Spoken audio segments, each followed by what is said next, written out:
My fate would have been different if I'd been born into any of the families in my community. And knowing that it was good fortune that saved me has always made me feel that I had to pay forward with service. I finished high school in Maryland and won a full ride to Haverford College thanks to the Bill and Melinda Gates Millennium Scholarship Program. At Haverford, I was encouraged to lead and inspired to serve.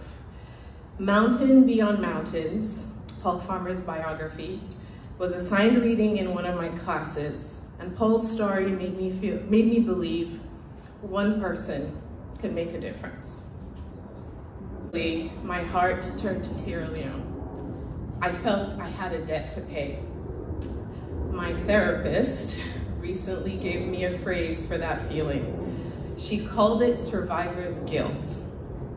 I think it's a little bit of that, but also understanding that my class and education have afforded me privileges. To whom much is given, much is required.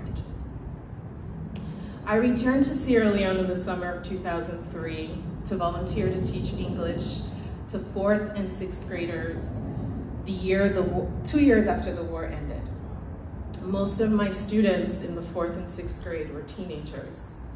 Every year in college, I went back to the Forum for African Women Educationalists to teach. When I learned they had never been to the library, as I had been as a girl growing up in Sierra Leone, I organized a field trip to the Sierra Leone Library Board. I wrote plays for them to express themselves and taught them hip-hop anthems.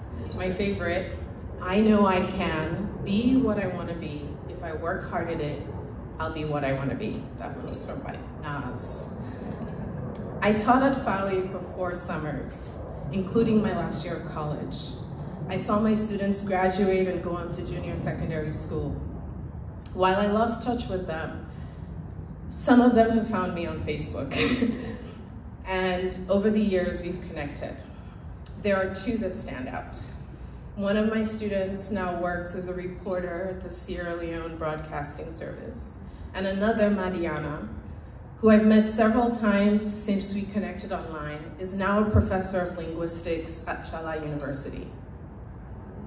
After Haverford, I decided to move back to Sierra Leone. I felt called to serve.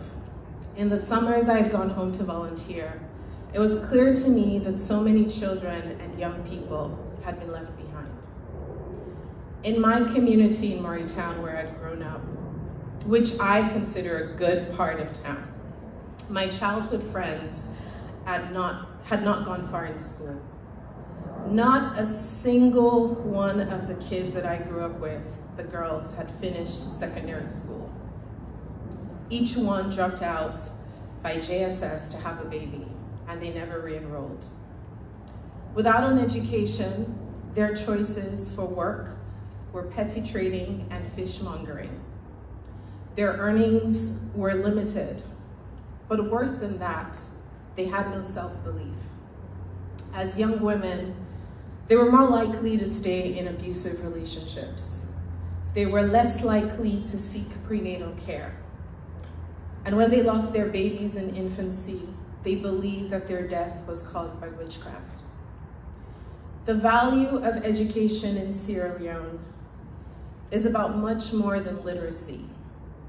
Education decides the quality of life, and in some cases, knowing when and how to access medical care, it impacts health outcomes and life expectancy. My grandmother was 15 when she was taken out of school so she could marry. While she was literate, she never got beyond the 6th grade. Her life mantra, however, was simple. Gal pikin for go school. My mom was the first in our family to go to college. She graduated from SUNY New Paltz. And when I moved back to Sierra Leone in 2007 after undergrad, my grandma let me know that she expected me to get a master's. The last conversation we had before she passed away from cancer in 2010 was the call I made to let her know I'd been accepted to study journalism at Columbia University. I'm the first woman in my family to get a master's degree.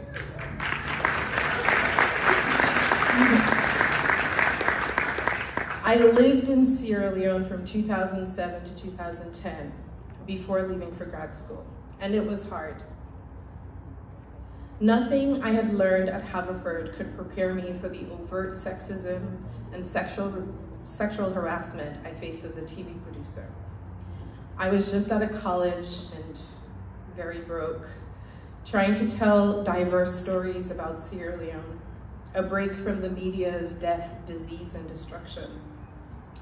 I felt I could serve my community by creating content to capture our resilience, creativity, and culture. I wanted to change the narrative about Sierra Leone, but to get my TV show to broadcast, I needed sponsorship.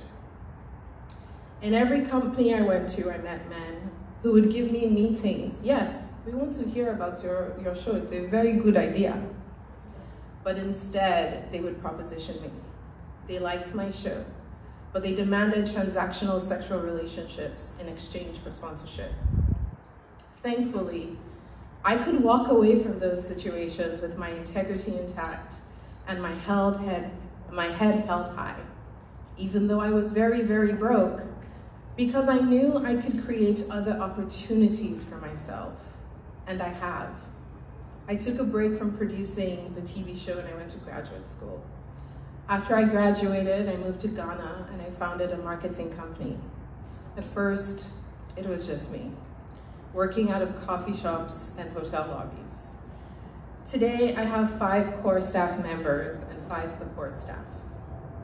After taking a 7-year break from the TV show, I returned to it in 2018, and the show now broadcasts continent-wide on DSTV.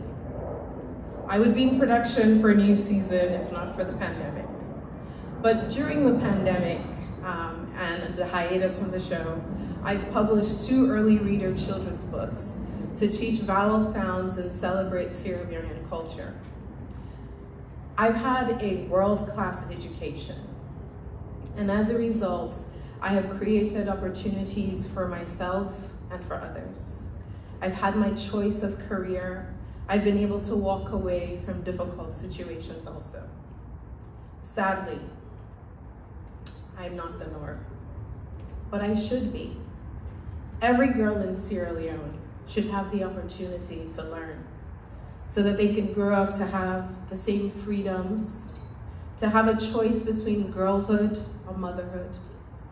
Without quality education, the prospects for girls in Sierra Leone are grim.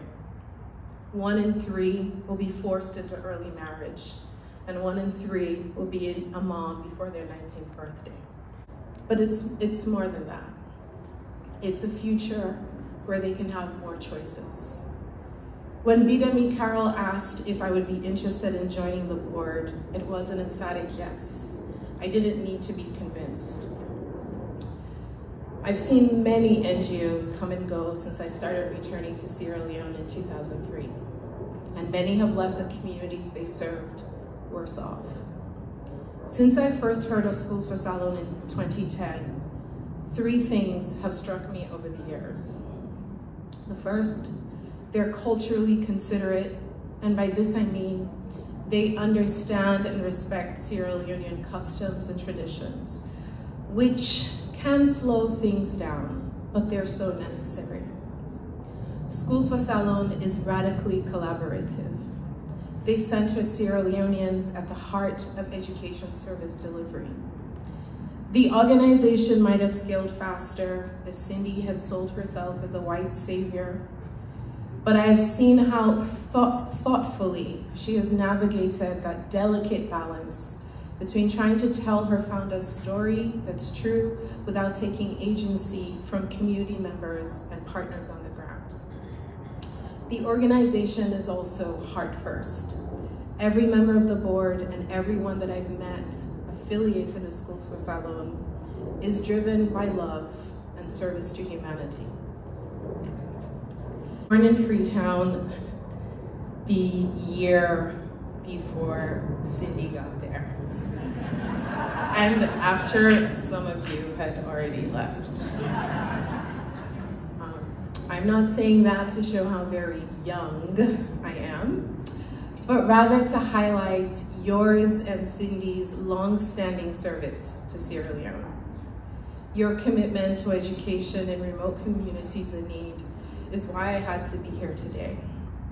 So many of you in this room have been showing up for Sierra Leone from before I was alive.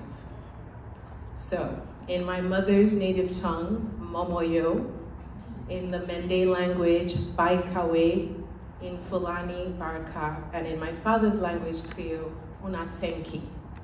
Thank you on behalf of all the Sierra Leoneans in this room and at home for enabling Schools for Salone to make education more accessible, more effective, and more inclusive, especially for girls.